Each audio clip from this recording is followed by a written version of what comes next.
আমি আমার রিসার্চে 12টা মাইন্ডসেট খুঁজে পেয়েছি based on my personal research. আরও কিছু মাইন্ডসেট থাকতে পারে, কিন্তু মেইনলি ঘুরে ফিরে এই 12টার মধ্যেই সীমাবদ্ধ রাসূল সাল্লাল্লাহু আলাইহি ওয়াসাল্লামের মাইন্ডসেট। সেই 12টা মাইন্ডসেট কি আমি পয়েন্টগুলো উল্লেখ করে আমি মূল আলোচনাতে প্রবেশ করছি। প্রথম হচ্ছে গড সেন্ট্রিক মাইন্ডসেট, 2 নম্বরে ভিশন ওরিয়েন্টেড, 3 নম্বরে উইজডম ড্রিভেন, 4 নম্বরে রিফর্ম সেন্ট্রিক, 5 নম্বরে ওপেন মাইন্ডেড, 6 নম্বর এন্টারপ্রেনাল, 7 নম্বর কনসিডারেট, 8 নম্বর ট্রান্সপারেন্ট, 9 নম্বর এপ্রিসিয়েটিভ, 10 নম্বর হচ্ছে ফ্লেক্সিবল, 11 নম্বর অপটিমিস্টিক, 12 নম্বর হচ্ছে রেজিলিয়েন্ট।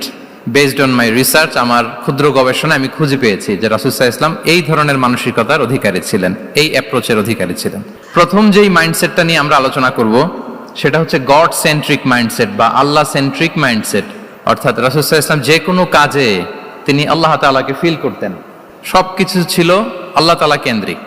যাই তিনি করতেন না কেন, একজন মহান সত্তার সন্তুষ্টির জন্যই তিনি সেটা করতেন। তিনি কে? আওয়াজ করে বলুন, তিনি কে? আল্লাহ সুবহানাহু ওয়া তাআলা। তার সন্তুষ্টির জন্যই তিনি সব কিছু করতেন এবং সব সময় তিনি এটা ফিল করতেন যে আমার আসল ভরসা স্থল হচ্ছে আল্লাহ তাআলা। আসল ভরসা স্থল কে? আল্লাহ তাআলা। এবং আল্লাহকেই তিনি ওনার নিজের অভিভাবক হিসেবে সবসময় চিন্তা করতেন। এবং তার দয়ার পরশেই যে আমরা বেঁচে আছি, তিনি যে আমাকে আগলে রেখেছেন, সার্বক্ষণিক এটাকে মনের মধ্যে ধারণ করা, সবসময় এই চিন্তাটা ভেতরে লালন করা, এটাকেই বলে গড সেন্ট্রিক মাইন্ডসেট বা আল্লাহ সেন্ট্রিক মাইন্ডসেট। এই মাইন্ডসেটের অধিকারে যদি আপনি হতে পারেন, আপনি একটা ডিভাইন পাওয়ার শিল্ডের ভেতরে থাকবেন, একটা ডিভাইন প্রোটেকশনে থাকবেন। চারিদিকে তুফান, ঝঞ্ঝা, ঝড়, অনেক কিছু, কোনো কিছু আপনাকে স্পর্শ করবে না, কারণ আপনার গড সেন্ট্রিক মাইন্ডসেট আছে। একটা মহা শক্তিধর সত্তার সাথে আপনার সংযোগায়ন আছে, কানেক্টিভিটি আছে। সো প্রথম মাইন্ডসেটটা হচ্ছে গড সেন্ট্রিক মাইন্ডসেট।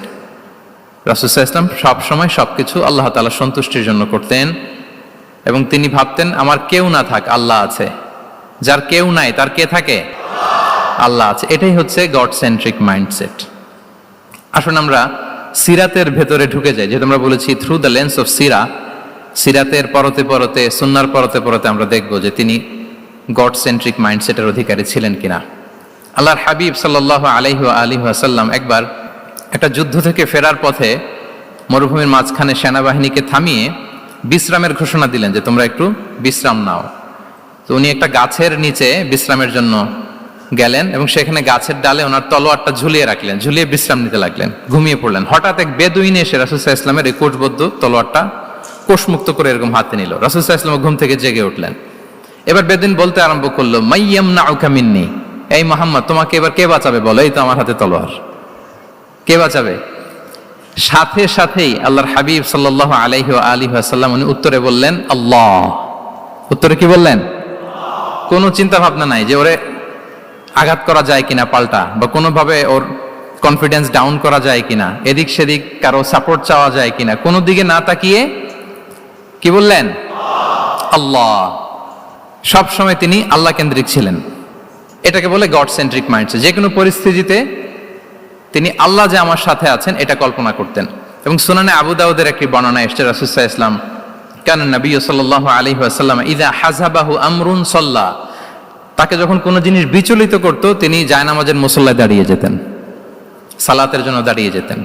বিপদে পড়লেই আল্লাহর কাছে সেটা সঁপে দিতেন, শেয়ার করতেন। আমরা বর্তমানে কোনো বিপদে পড়লেই কি করি? আগে কোথায় শেয়ার করি? ফেসবুকে। আসলে করা উচিত কার সাথে? হ্যাঁ, আমার স্ত্রীর সাথে শেয়ার করার আগেও শেয়ার করব কার সাথে? আমার বন্ধুর সাথে শেয়ার করার আগেও শেয়ার করব কার সাথে? আল্লাহর সাথে।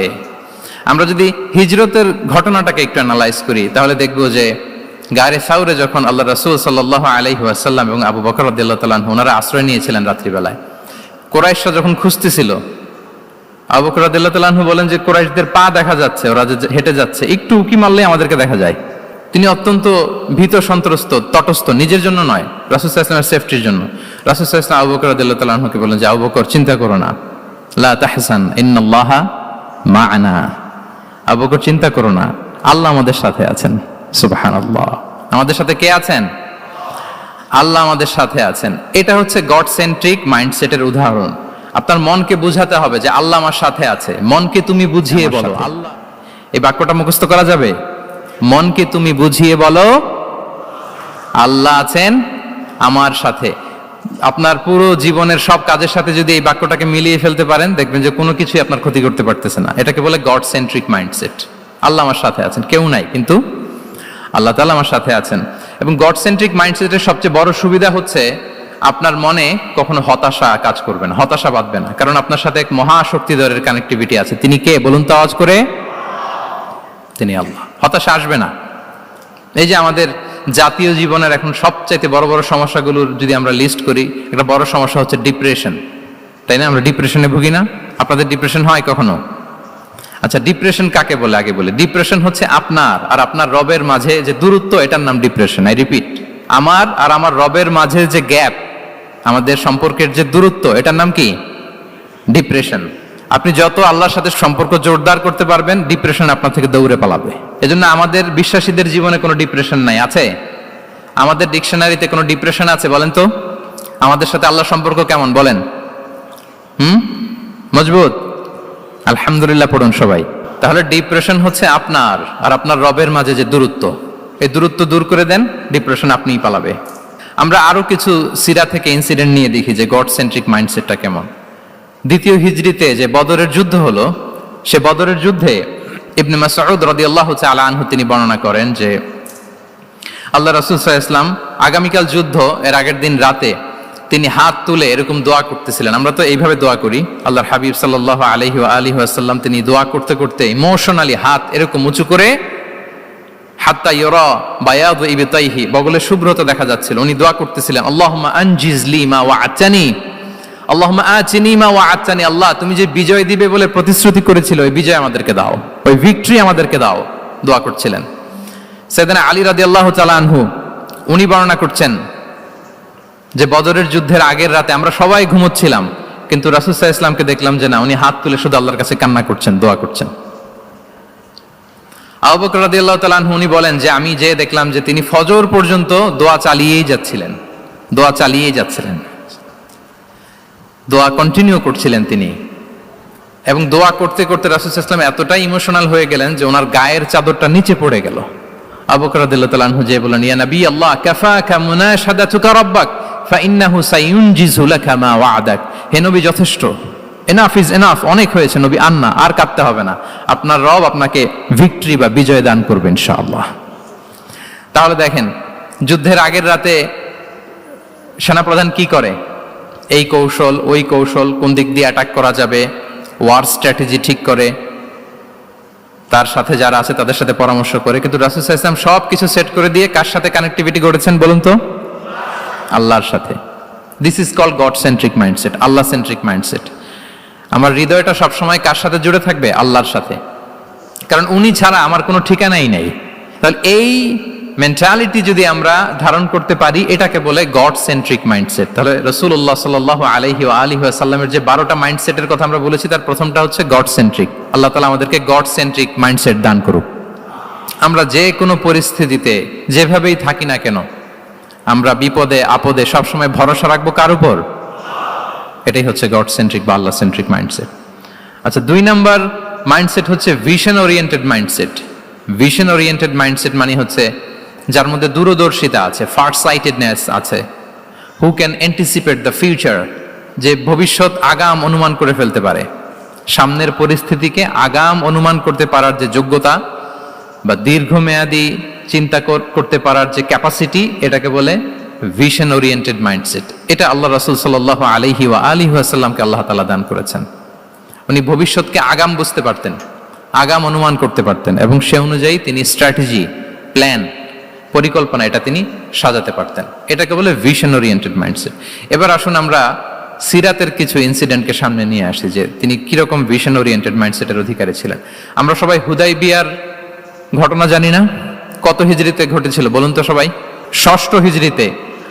লাকাদ সাদাকাল্লাহু রাসূলাহুর রুইয়া বিল হক লাতাদখুলুন্নাল মাসজিদাল হারামা ইনশাআল্লাহু আমিনিন। রাসূল সাল্লাল্লাহু আলাইহি ওয়াসাল্লাম 6ষ্ঠ হিজরিতে মদিনায় স্বপ্নে দেখলেন যে তিনি উমরা করতে যাচ্ছেন। তো নবীদের স্বপ্ন এটা কেবল স্বপ্ন নয়, এটা আল্লাহর পক্ষ থেকে ওয়াহি, রেভেলেশন। তো সেই হিসেবে তিনি 1400 সাহাবা নিয়ে উমরা করতে চলে গেলেন মক্কায়, কিন্তু মক্কাবাসী ঢুকতে দিল না, থামিয়ে দেয়া হলো। তো তখন একটা চুক্তি হয়েছিল, ওই চুক্তিতে বলা হলো, রাসূল সাল্লাল্লাহু আলাইহি ওয়াসাল্লাম লিখতে বললেন যে লিখো মিন মুহাম্মদ রাসূলিল্লাহ, আল্লাহ রসুল মুহাম্মদের পক্ষ থেকে কুরাইশদের সাথে এই চুক্তি। কুরাইশরা আপত্তি করলো যে না, শুধু মুহাম্মদ লেখা যাবে, রসুলুল্লাহ লেখা যাবে না, কারণ তুমি যে রসুলুল্লাহ, আল্লাহর রসুল, এটা যদি আমরা মেনে নেই তাহলে তোমার সাথে আর আমাদের দ্বন্দ্ব কিসের, আমরা তো ভাই ভাই হয়ে গেলাম, রসুলুল্লাহ কাটো।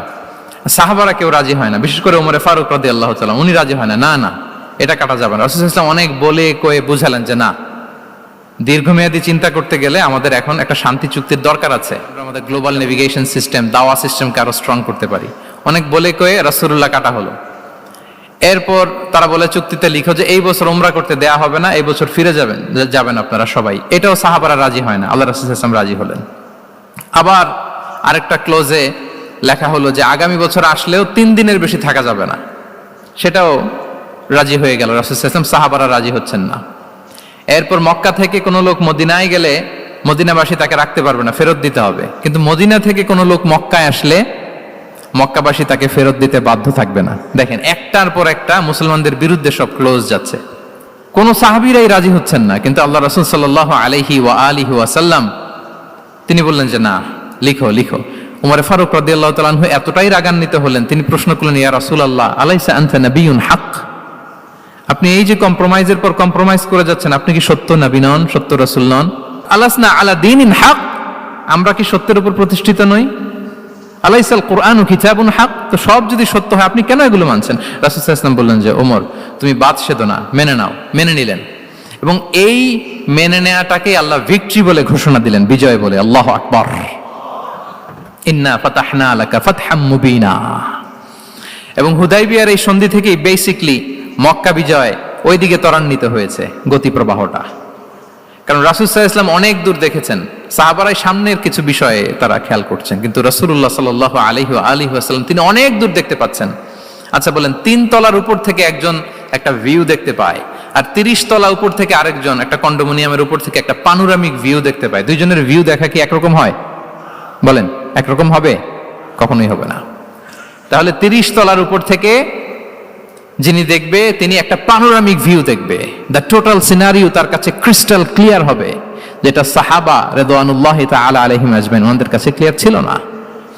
এবং ঠিকই এই যে এটা তো বেশি দিন স্থায়ীও হয়নি, 6ষ্ঠ হিজরি থেকে 8ম হিজরি, মাত্র 3 বছরের ব্যবধানে রাসূল সাল্লাল্লাহু আলাইহি ওয়াসাল্লাম যত রিজিওনাল সুপার পাওয়ার ছিল, ওয়ার্ল্ড সুপার পাওয়ার ছিল, পার্সিয়ান এম্পায়ার, তারপর Roman empire, Byzantine empire, Egyptian empire, সব এম্পায়ারদের কাছে চিঠি পাঠিয়েছেন, সালামুন আলা মান ইত্তাবা আল হুদা আসলিম তাসলাম। এবং ইসলামের এক্সপান্ড হয়েছে, ওনার গ্লোবাল নেভিগেশন সিস্টেম উনি চালু করেছেন। এর কারণ কি? উনি ছিলেন ভিশন ওরিয়েন্টেড মাইন্ডসেটের অধিকারী, দূরদর্শী, অনেক দূর দেখতে পেতেন, অনেক দূর তিনি দেখতে পেতেন, দীর্ঘমেয়াদী তিনি পরিকল্পনা করতে পারতেন। এটা হচ্ছে ভিশন ওরিয়েন্টেড মাইন্ডসেট যারা হয় তাদের ক্যারেক্টারিস্টিক্স বা ফিচার। আরো একটা উদাহরণ দেই, আপনারা কি বলতে পারেন আবিসিনিয়াতে নবুয়তি কত সালে সাহাবারা হিজরতে গিয়েছিল? বলতে পারবেন কেউ? হ্যাঁ, নবুয়তি কত সালে? 5ম সালে। হ্যাঁ, নবুয়তি 5ম বছর ওনারা আবিসিনিয়াতে, বর্তমানে যেটা ইথিওপিয়া বা ইরিত্রিয়া, সেখানে সাহাবারা হিজরতে গিয়েছিলেন। এবং আবিসিনিয়াতে এই যে হিজরতে গেল, তারা সবাই মিলে ফিরে এসেছিল মদিনায় কবে? এটা কি কেউ জানেন? আল্লাহু আকবার, মাশাআল্লাহ মাশাআল্লাহ। বসুন। খায়বার বিজয়ের দিন এসেছিলেন। আবিসিনিয়াতে যারা হিজরতে গিয়েছিলেন তারা মদিনায় ব্যাগ এন্ড ব্যাগেজ সবকিছু নিয়ে খায়বার বিজয়ের সময়, মানে 7ম হিজরিতে এসেছিলেন। তো রাসূল সাল্লাল্লাহু আলাইহি ওয়াসাল্লাম যখন মক্কা থেকে মদিনায় হিজরত করলেন, সব সাহাবারা মদিনায় চলে আসছেন। মদিনায় এখন একটা ইসলামিক সোসাইটি, ইসলামিক স্টেট। বদরের যুদ্ধে মুসলমানদের বিজয়, খন্দকে বিজয়, খন্দক তো 5মে। তারপরে ওনারা কেন আসে না বলেন তো? আসেনি। 7ম হিজরিতে এসেছেন, জাফর রাদিয়াল্লাহু তাআলা আনহুর নেতৃত্বে, সাইয়েদনা আলী রাদিয়াল্লাহু তাআলা আনহুর আপন ভাই, বড় ভাই, ওনার নেতৃত্বে যখন 7ম হিজরিতে ওখানে যাওয়ার 15 বছর পর যখন তারা সবাই ফিরলেন, রাসূল সাল্লাল্লাহু আলাইহি ওয়াসাল্লাম এত খুশি হলেন, তিনি বললেন, মা আদরি বিআইয়িহিমা আনা আফরাহ বিফাতহি খাইবার আও বিকুদুমি জাফর। আমি কোনটাতে বেশি খুশি আজকে আমি জানি না, খায়বার বিজয়ে বেশি খুশি না আমার ভাই জাফরকে পেয়ে বেশি খুশি। আল্লাহু আকবার, এত খুশি হয়েছিলেন। তো এখন এমনি তো মনে প্রশ্ন জাগে যে রাসূল সাল্লাল্লাহু আলাইহি ওয়াসাল্লাম যখন মদিনায় চলে আসলেন, কোরআনের আয়াতগুলো নাজিল হয়, সালাত ফরজ হলো, জাকাত আসলো, সব হলো, একটার পর একটা হচ্ছে, ইসলামিক স্টেট, তো ওনারাই কেন আবিসিনিয়াতে পড়ে আছেন? প্রশ্ন জাগে না?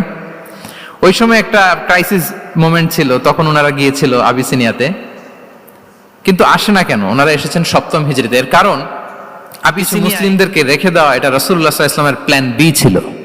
কি ছিল? Plan B. রাসূল সাল্লাল্লাহু আলাইহি ওয়াসাল্লাম অপেক্ষা করছিলেন যে মদিনাকে প্রথমে ইন্টারনাল যত থ্রেট আছে এগুলো থেকে মুক্ত করতে হবে, এরপরে মদিনাকে যত এক্সটার্নাল থ্রেট আছে এগুলো থেকে মুক্ত করতে হবে। সব যখন মুক্ত করে উনি দেখলেন যে না, মদিনা সেফ জোন, এখন আর আলাদা একটা বেজ, একটা এক্সট্রা সেফ জোন বা এডিশনাল বেজ আমার কোথাও দরকার নাই, তখনই তিনি লোক পাঠালেন যে যাও, জাফরের নেতৃত্বে আবিসিনিয়ায় যারা হিজরত করেছে তারা সবাই মদিনায় চলে আসো। সুবহানাল্লাহি বিহামদি। তাহলে একটা প্ল্যানে কাজ করতেন না। আমরা তো এরকম করি, একটাই প্ল্যান। প্ল্যান কয়টা? এটা যদি ওয়ার্ক না করে শেষ, আমু নাই, সালাও নাই। কিন্তু রাসূলুল্লাহ সাল্লাল্লাহু আলাইহি ওয়া সাল্লামের প্ল্যান এ ছিল, প্ল্যান বি ছিল, প্ল্যান সি ছিল। প্ল্যান এ ওয়ার্ক না করলে প্ল্যান বি তে যেতেন, বি ওয়ার্ক না করলে সি তে যেতেন, এইভাবে তিনি কাজ করতেন। তাহলে এটা হচ্ছে বেসিকলি ভিশন ওরিয়েন্টেড মাইন্ডসেটের অধিকারী যারা, তারা এটা করে, যারা ফিউচারকে অ্যান্টিসিপেট করতে পারে, আগাম অনুভব করতে পারে যে কি হতে পারে সামনে। এই যে বাংলাদেশের বিভিন্ন প্ল্যান পরিকল্পনায় আমরা দেখা যায় যে এখান দিয়ে একটা ব্রিজ করে পরে ভাঙতে হয়, রাস্তা একটা তৈরির পরে ভাঙতে হয়, কোথায় এক টানেল হয়ে আছে প্রতি মাসে মাসে এখন লস হয়, তারপর 1 ঘন্টা বৃষ্টি হলে পুরো ঢাকা শহর এটা বন্যা হয়ে যায়। এগুলো হচ্ছে একাধিক প্ল্যান না থাকা, ভিশনারি অ্যাটিটিউডের অধিকারী না হওয়ার কারণে এই ঝামেলাগুলো আমাদের হচ্ছে।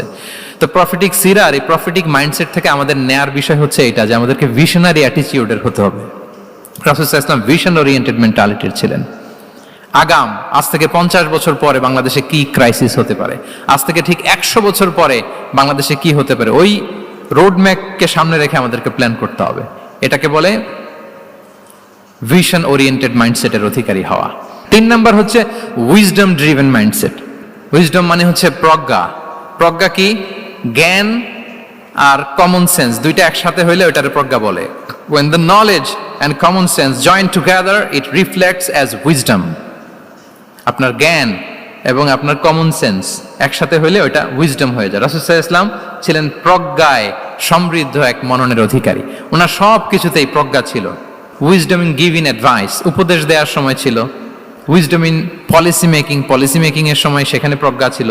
Wisdom in action strategic plan, কোন স্ট্র্যাটেজিক প্ল্যানের ক্ষেত্রে প্রজ্ঞা ছিল।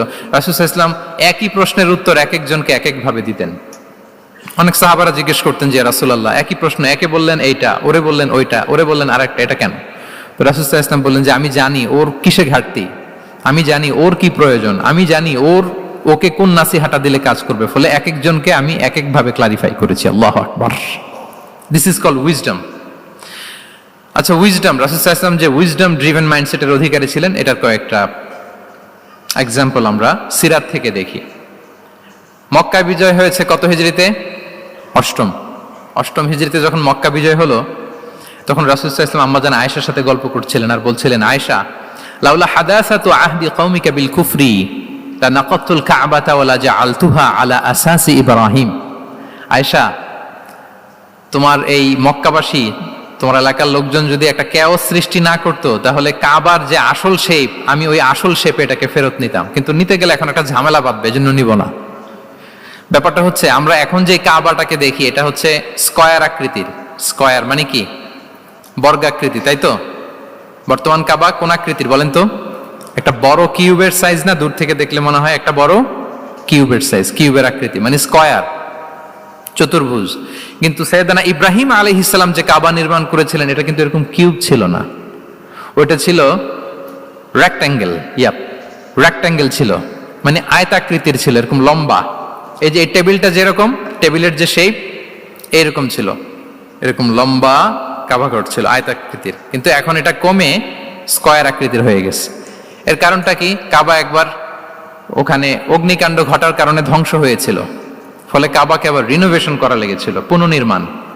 তো কুরাইশরা সিদ্ধান্ত নিয়েছিল কাবা পুনর্নির্মাণে আমরা কোনো হারাম টাকা ইউজ করব না, যার কাছে যত হালাল টাকা আছে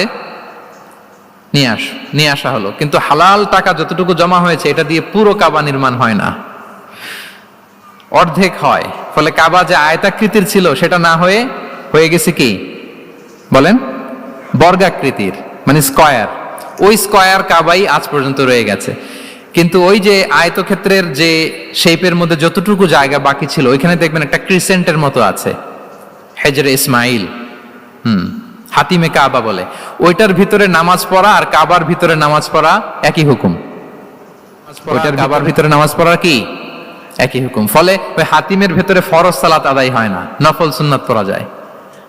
এমনকি কাবার ভেতরেও ফরজ সালাত আদায় করলে আদায় হবে না, কারণ নামাজের ফরজের মধ্যে একটা ফরজ হচ্ছে ইলা জিহাতিল কাবা, টু দ্য ডাইরেকশন অফ কেবলা। আপনার কেবলা মুখী হইতে হবে না, আপনি তো কাবার ভিতরে ঢুকে গেছেন, এখন কাবা কোন দিকে, কাবা তো নাই, বের হইতে হবে, বের হয়ে কাবা মুখী হলে সালাত হবে। I think you got the point. তো তাহলে রাসূল সাল্লাল্লাহু আলাইহি ওয়াসাল্লামের উইজডম বা প্রজ্ঞাটা এখানে দেখেন। আম্মা জান আয়েশা রাদিয়াল্লাহু তাআলা আনহাকে উনি বললেন যে, আয়েশা, মক্কা তো বিজয় হলো, মক্কার কন্ট্রোল তো এখন আমার হাতে, চাইলে আমি কাবাকে ভেঙে সেই ইব্রাহিম আলাইহিস সালামের যে বেইজ এরকম লম্বা করে শেপ দিতে পারি, কিন্তু দিব না, কেননা দিলে মক্কা একটা ক্যাওস হতে পারে। কি হতে পারে? কারণ তারা একেবারে ভেরি রিসেন্ট মুসলমান হয়েছে, তারা না বুঝেই বলবে যে সে আদি কাবা, মোহাম্মদ এই কাবার অপমান করেছে, কাবাকে ভুলুণ্ঠিত করেছে, সম্মানকে নষ্ট করেছে, এরকম একটা কোশ্চেন রাইজ করতে পারে। এজন্য আমি করলাম না।